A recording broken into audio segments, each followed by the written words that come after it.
મહિલા કોંગ્રેસ સમિતિ દ્વારા કાયદો વ્યવસ્થા અને મહિલાની સુરક્ષાના મુદ્દે બેઠક યોજાઈ। મહિલા કોંગ્રેસ સમિતિ દ્વારા દારૂ અને ડ્રગ્સ જેવા નશાકારક પદાર્થના સેવનના કારણે યુવાધન બરબાદ થઈ રહ્યું છે, તો બીજી બાજુએ નશાના કારણે મહિલાઓ અસુરક્ષિત અનુભવી રહી છે, જેના અનુસંધાને શિવશક્તિ હોલ ખાતે બેઠક મળી હતી। આ બેઠકમાં ગુજરાત મહિલા પ્રમુખ ગીતાબેન પટેલ, સૌરાષ્ટ્ર ઝોનના પ્રભારી કલ્પનાબેન જોશી, મમતાબેન સવાણી સહિતના આગેવાનો ઉપસ્થિત રહ્યા હતા અને કથળી રહેલા કાયદો અને વ્યવસ્થાના મુદ્દે ચર્ચા કરી હતી અને કડકપણે સરકાર અમલવારી નહીં કરવા તો જનતા રેડ કરવાની ચીમકી આપી હતી।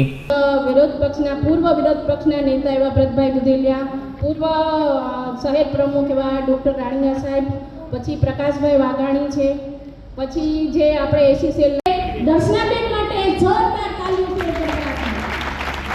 અને એક અવાજે બોલો કોંગ્રેસ જિંદાબાદ, કોંગ્રેસ જિંદાબાદ, મહિલા સંગઠન જિંદાબાદ। હા, સહી મુદ્દા પર વાત કરીએ, કેમ કે આપણે જે આજે મીટિંગ રાખે ખાસ જાણ હોવી જોઈએ, કારણ કે આપણે જે જિગ્નેશભાઈ મેવાણી વડનગરની અંદર જે મુદ્દો ઉપાડ્યો છે કે જે દારૂ, ડ્રગ્સ, ગાંજો, ચરસ જેની ઉપર જે જનતા રેડ કરી અને જે એને બીડું ઝડપ્યું છે, આ ડ્રગ્સ, દારૂ અને ગાંજા ચરસમાં નિષ્ફળ ગઈ છે અને ઠેર ઠેર દારૂના હાટડા અને દારૂના અડ્ડા છે અને એમાં તો ખાસ કરીને ભાવનગર કહેવાય છે કે ભાવનગર કૃષ્ણકુમારજી મહારાજનું ભાવનગર છે, ભાવેણા છે, પણ ત્યાં પણ દારૂના અડ્ડા ઠેર ઠેર છે, દારૂનો દરિયો કહેવાય છે। તો આ શરમની વાત છે, આ ગાંધીનું ગુજરાત છે, આ વલ્લભભાઈ સરદારનું ગુજરાત છે કે જ્યાં ગુજરાતની અંદર દારૂ અને ડ્રગ્સની પ્રતિબંધ હતો,